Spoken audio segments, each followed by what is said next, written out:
ভালো আছে, জায়গাটা খারাপ নয়।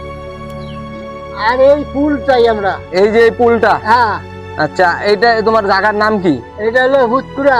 ভূতকুড়ে? হ্যাঁ ভূতকুড়ে গ্রাম, গ্রাম। ঠিক আছে। হ্যাঁ আর এই যে যে তোমার পোলটা যে আছে, জাকলাটা যে আছে, হ্যাঁ। এটা কত বছর ধরে এইভাবেই হয়ে আছে, পড়ে আছে? অন্তত 15-16 বছর থেকে। এদিকে দেখ, 30 বছর আগে 30 বছর ধরে এই জাকলাটা পড়ে আছে। আর বলতেছে যে ভোটের আগে সবাই আসে ভোট নেওয়ার জন্য, তা এখন ভোট পার হয়ে গেছে, তারপরে এখন কেউ এসে দেখা করে না যে এটা ভালো করা লাগবে, এদিক দিয়ে যাতায়াত হয়, ঠিক আছে।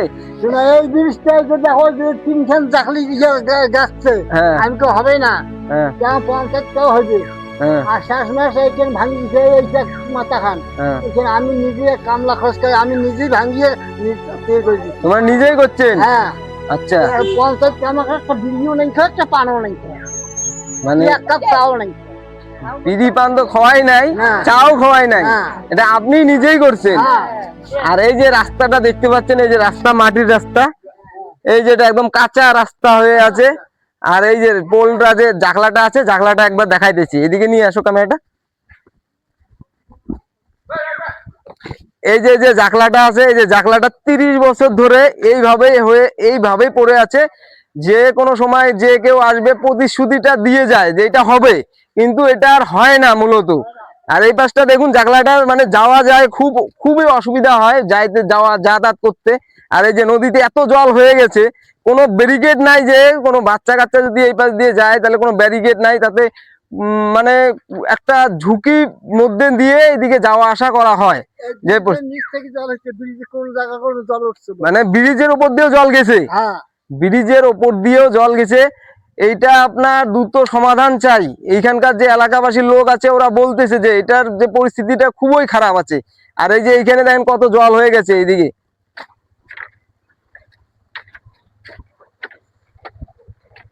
এই যে এইখানে দেখবেন কত জল হয়ে গেছে। যখন আর একটু বেশি জল হয়, ঢিপ খায়, তখন দেখবেন এই জাকলার উপর দিয়ে জল যায়। আর এই দিক দিয়ে যে যাতায়াত করা খুবই অসুবিধা হয়।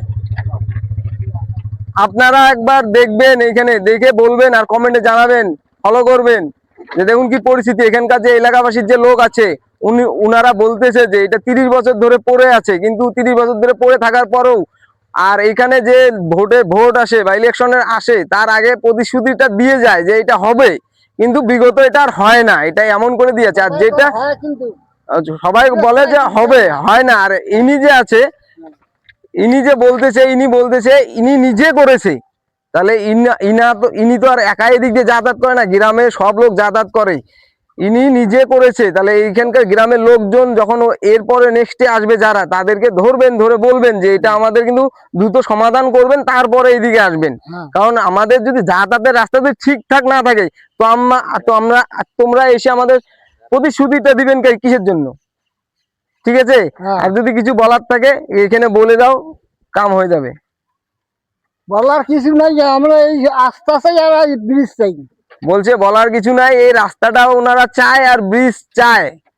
আপনারা সরকারি লোক আছেন তো, হ্যাঁ এমন সরকারি লোক আমরা কতবার আনাছি, হ্যাঁ, কতবার রাস্তার ম্যাপ, এইটা কোন জায়গা থেকে এই শেখুর এই ব্রিজ হয়, কতবার তো কোন জায়গা দিয়ে সরকারি লোক আসছিল? হ্যাঁ কোন জায়গা থেকে আসছিল? ও যখন টিএমসি মিডিয়া আসছিল, ব্লক ছিল, তখন মনে করো যখন যেটা আসছে তখন সেটা গানা হয়েছে, যখন যেটা আছে তখন এটা আর ঠিক করে নাই, ঠিক করে ঠিক খালি প্রতিশ্রুতি দিয়ে যায় নাকি যে এটা হবে হবে হবে, হয় আর না। এই কিছুদিন আগত ভোটের আগত মনে করো পিটিশন মনে করো দেওয়া হয়েছে, এই ভোটের আগত।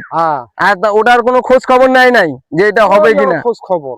তাহলে এইখানকার যে এলাকাবাসী আছে ওনারা বলতেছে, ওনাদের কাছ থেকে আপনাদেরকে শোনাইতেছি, লাইভ ভিডিও হচ্ছে, আপনারা দেখবেন আর বলবেন। আর এটা দ্রুত সমাধান চায়, এটা গ্রামবাসীরা যে আছে এটা সমাধান চায়। কারণ এইভাবে প্রতিশ্রুতি সবসময় দিয়ে গেলে চলবে না। তো এই রাস্তাটা যে এইভাবে পড়ে আছে, এটা তো বিগত অনেক 30 বছর ধরে পড়ে আছে। আর জাকলাটা তো নিজে ঠিক করেছে, এখানকার যে ওনার বাড়ি আছে উনি নিজে ঠিক করেছে। পিটি জম্বল থেকে আন্দোলন করতে করতে ওই এখন ব্রিজ আদায় করে নেওয়া হয়েছে, মানে গঙ্গার ঘাটে ওইটা ব্রিজ আদায় করে নেওয়া হয়েছে ফজলে হক আমবলে। আচ্ছা আচ্ছা, ফজলে হক তখন মন্ত্রী ছিল। আচ্ছা, তারপরে থেকে ফরাট ব্লক গেল, মনে করো টিএমসি গেল, ওই এলাও আমার ব্রিজ আচ্ছা এখন এখন তোমার এলাকার যে আছে এইটার বিধায়ক কে আছে?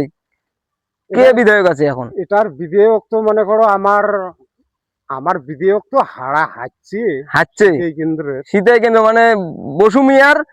হ্যাঁ এই যে স্টেজে ওই যে ইয়েও দাঁড়াইছিল।